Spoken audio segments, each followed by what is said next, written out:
The third category that this Professor Winters wrote of was Romanticism. So we've done something that just tells stories or just gives us pleasure. We have something that teaches us a lesson. I would think that last poem would certainly fall in that category. And I thought I would do the hardest part of the show today is going to be that of the dominant mode for the last 200, 250 years now, romanticism in the broad sense. And to help us, I'm going to take just a minute. I know this is going to sound a little academic, but Professor Winters had some points on what romanticism entails. And he said, first of all, it's not the business of humans to understand and improve themselves, for such efforts are superfluous, for humans are good as they are if only we leave them alone. Okay? Now, if you think about that, what that says to us is at a stroke, we have done away with the guilt that we've been dragging around behind us since the Garden of Eden. Gone. Poof. No more humans are basically bad. They're basically good. Humans are naturally good and their impulses are trustworthy. And lastly, if humans merely rely on their impulses, they will achieve the good life. Okay? So what does this mean for poetry? It means that the poem is valuable because it enables us to share the experience of an individual who has let himself go. Now, I have done this in another place before, and I used Whitman, but today, because I'm in such august company, I thought I'd better kick it up a notch, and we're going to do a little Wordsworth here. Now, Wordsworth, yeah, no, I'm seeing chuckles back here from the professor. Wordsworth is tough. Yeah, so for any of you that think that we're doing just Philistine stuff here, we're going big time now. So let me read a few sentences from this, and as I watch the eyes close, then I'll know you've had enough romantic poetry. This is from his a collection of his works that he worked on his whole life. They weren't published until 3 years after he died, so they were published in 1850 by his wife, and his wife put the name to it, and it's called the Prelude. And I'm guessing the Prelude is meaning that your physical life is merely a prelude to your eternal life. Oh, there is a blessing in this gentle breeze, a visitant that while it fans my cheek, hath conscience of the joy it brings from the green fields and the azure sky. Whate'er its mission, the soft breeze can come to none more grateful than me, escaped from the vast city where I long had pined, a discontented sojourner, now free as a bird to settle where I will. The earth is all before me, with a heart joyous, not scared at its own liberty. I look about, and should the chosen guide for my life be nothing better than a wandering cloud, I cannot miss my way. I'm going to go off note here. That's why I have notes, because I never know what I'm going to do when I get here.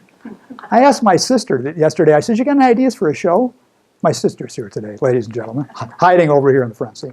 I'm going to skip up to February 22nd, 2018, and I'm going to read a poem from the New York Review, and I'm going to ask if you see any parallels between that poem and this new poem, and then I'm going to go back and just read a couple more things of Wordsworth, and then I will extract us from that mire, and we will go on with the fun stuff. This is entitled "The Cabbage White." Oh, and this is an interesting, it's 14 lines, which those of us poets that say, oh, it's a sonnet, but it's not a sonnet. It's laid up in stanza of 5 lines, a stanza of 5 lines, a stanza of 4 lines, and no rhyme. So go figure, but that's the freedom of modernism.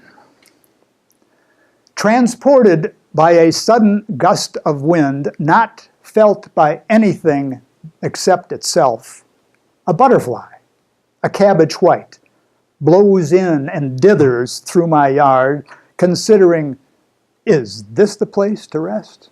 Or this or this. And in the process fastens with a thread I cannot see the drowsy flower heads, each to the other and in turn to me, until a second gust of wind arrives and lifts it through my fence and out of sight, which leaves the yard exactly as it was, except that now a sense of emptiness insists a moment of my life has passed, which otherwise I would not like to miss.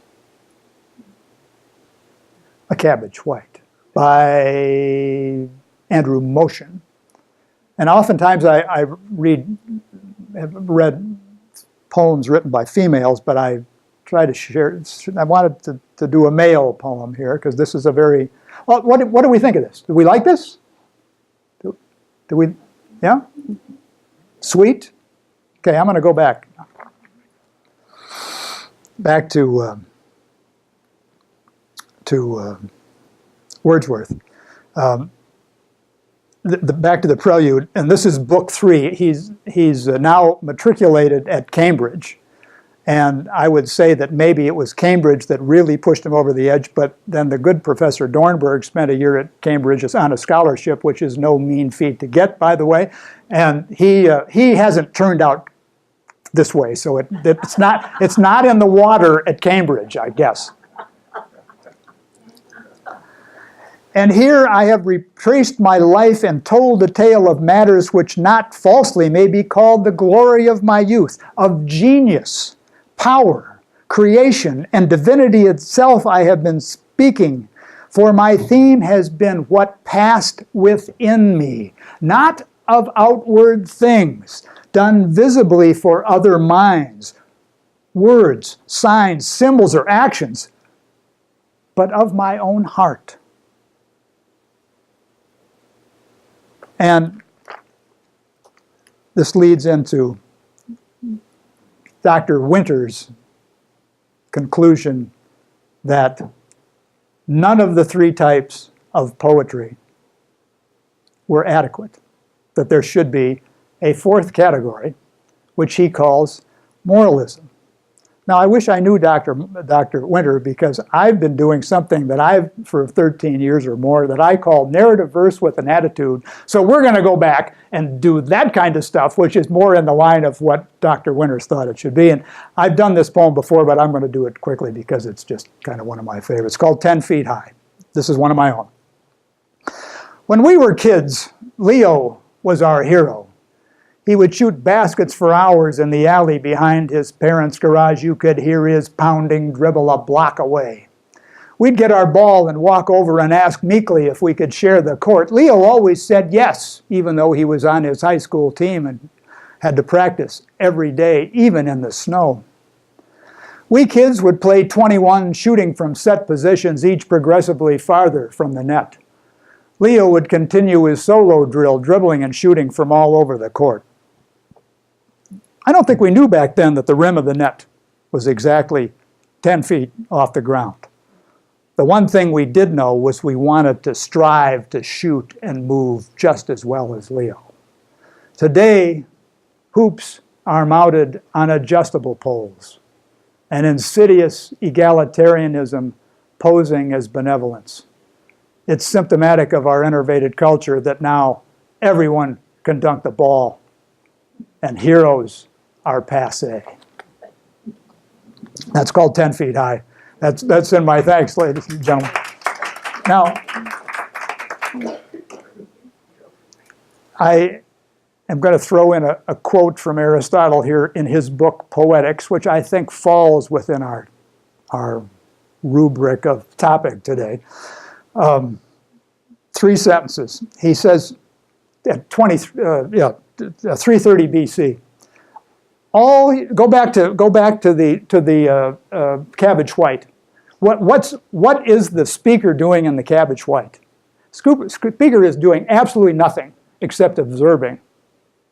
He is a passive reflection of something that happened in nature. Aristotle. All human happiness or misery takes the form of action. The end for which we live is a certain kind of activity, not a quality. Character gives us qualities, but it is in our action, what we do, that we are happy or the reverse. So we've got two views of the world here, and I think it's kind of fun to explore how those things work.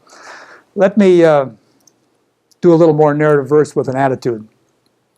This next one is called Soap and the Superego. We know what the superego is, one of the three parts of Freud's scheme of the brain. The id was the appetite part that we've had since birth, and then we get in the world and we find that, well, there are people telling us that we can't do all the things that the Ten Commandments tell us that we're not supposed to do.